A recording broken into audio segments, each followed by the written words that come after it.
नमस्कार मित्रांनो, परत एकदा आपलं खूप खूप स्वागत आहे आपल्या सर्वांच्या लाडक्या महाडीबीटी स्कॉलरशिप ऑफिशियल या चॅनलवरती. आणि आज तुमच्यासाठी घेऊन आलो स्पेशल नानाजी देशमुख कृषी संजीवनी प्रकल्प. यासाठी गव्हर्नमेंटनं काही निधी वितरित केला आहे. मग ही योजना झाली आहे चालू. मग या संदर्भात आपल्याला कुठल्या योजना मिळतात, त्यासाठी कसं ऍप्लिकेशन करायचे, त्यासाठी अधिकृत GR कुठला, या सविस्तर वेगवेगळ्या गोष्टीची चर्चा आपण या व्हिडिओच्या माध्यमातून करणार आहोत मित्रांनो. तर सर्वप्रथम आपण महाडीबीटी स्कॉलरशिप ऑफिशियल या चॅनलवरती नवीन असाल, अद्याप चॅनलला सबस्क्राईब केलं नसेल तर मग काय करायचंय, चॅनलला करायचंय सबस्क्राईब. यामुळे नवीन येणारा व्हिडिओ सर्वात अगोदर तुमच्यापर्यंत पोहोचेल. आणि हो, आपल्या चॅनलवरती वेगवेगळ्या विषयाचे वेगवेगळ्या गव्हर्नमेंट योजनेचे व्हिडिओ ऑलरेडी सुद्धा आलेले आहेत आणि नवनवीन येतच राहतात, त्याच्यामुळे ते पण व्हिडिओ पाहायला विसरू नका. चला वळूयात आजच्या विषयाकडे. तर जसं की तुम्ही पाहिलं की मी तुम्हाला त्याच्या ऑफिशियल वेबसाईटवरती आणलेलं आहे. आणि या ऑफिशियल वेबसाईटवरती तुम्ही वेगवेगळ्या पद्धतीने जसं की शेतकरी, FPO, FCS, गट, अधिकारी अशा पद्धतीने वेगवेगळ्या पद्धतीने लॉग इन करून ऍप्लिकेशन करू शकता, किंवा केलेले ऍप्लिकेशन ट्रॅक करण्यासाठी अधिकाऱ्यांना सुद्धा लॉग इनचं ऑप्शन इथं प्रोव्हाइड केलेलं आहे. या संदर्भात तुम्हाला त्यांचा कॉन्टॅक्ट नंबर, ह्या सगळ्या गोष्टी मी तुम्हाला या व्हिडिओच्या माध्यमातून प्रोव्हाइड करणार आहे. सर्वप्रथम आपण याच्याशी निगडीत ऑफिशियल GR पाहूयात. चला, इथे आल्याच्या नंतर पहा, सन 2025-26 या आर्थिक वर्षाकरिता नानाजी देशमुख कृषी संजीवनी प्रकल्प टप्पा 2 1 कोटीचा निधी वितरित करण्याबाबत. आता हे बघा, महाराष्ट्र शासनाचा GR आहे. कृषी पशुसंवर्धन, दुग्ध व्यवसाय विकास व मत्स्य व्यवसाय विभाग याच्याकडून आलेला हा GR आहे. याच्यामध्ये तुम्ही पाहू शकता की हा कुठून GR आलेला आहे. याची तारीख आहे 7 एप्रिल 2025. या तारखेला हा GR आलेला आहे. तर याच्यामध्ये नानाजी देशमुख कृषी संजीवनी प्रकल्पाच्या यशस्वीतेमुळे, म्हणजे याच्या अगोदर जे टप्पा 1 मध्ये जी योजना राबवली गेली होती, त्याच्यामध्ये वेगवेगळ्या ठिकाणी आणि वेगवेगळ्या जिल्ह्यामध्ये योजनेचं वाटप करण्यात आलं होतं. आणि या योजनेला खूप चांगला रिस्पॉन्स आला आणि भरपूर लोकांनी या योजनेचा फायदा घेतला होता.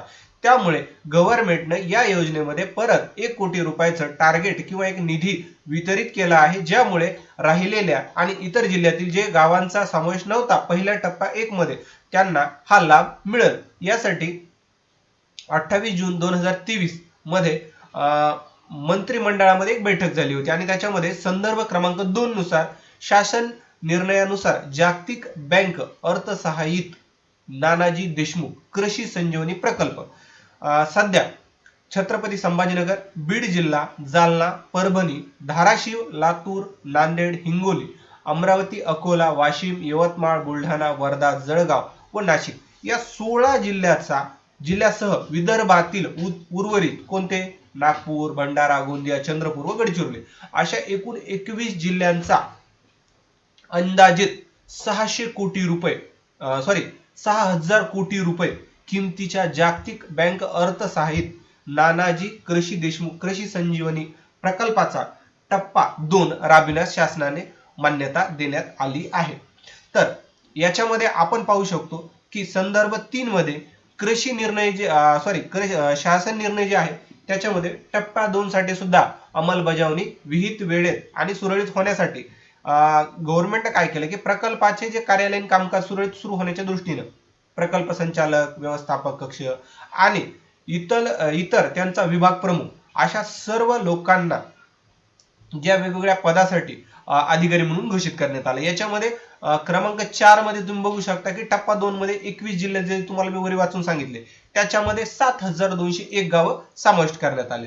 आणि याच्यामध्ये वेगवेगळ्या बाबींना योजना देण्यात आली आहे. जसं की पूर्वी पाहू शकत होता की याच्यामध्ये काही शेतकऱ्याशी निगडीत जशा वेगवेगळ्या व्यवसायाशी, जसं की कुक्कुटपालन, मत्स्यपालन, ह्या व्यवसायाच्या योजना दिल्या होत्या. याच्यामध्ये आणखी नवीन काही योजनांची भर घालण्यात आली आहे असं म्हणायला हरकत नाही. याच्यामध्ये पहा, एकूण 56 पदांना तसंच क्षेत्रीय स्तरावर 35 पदांना टप्पा 2 आकृतीबंध मंजूर झाले आहेत. आणि पद स्थापना होईपर्यंत, म्हणजे ऑगस्ट 2025 पर्यंत जो कालावधी कमी असेल तोपर्यंत मुदतवाढ देण्यात सुद्धा आलेली आहे.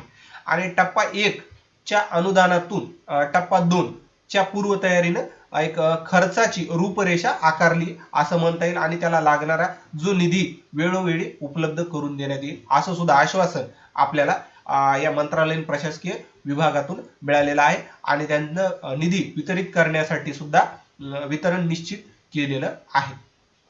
याचबरोबर तुम्ही पाहू शकता की त्यांना ठरलेल्या पदाच्या वेतनवाढीसाठी सुद्धा त्यांना वेतन ठरवून दिलेलं आहे.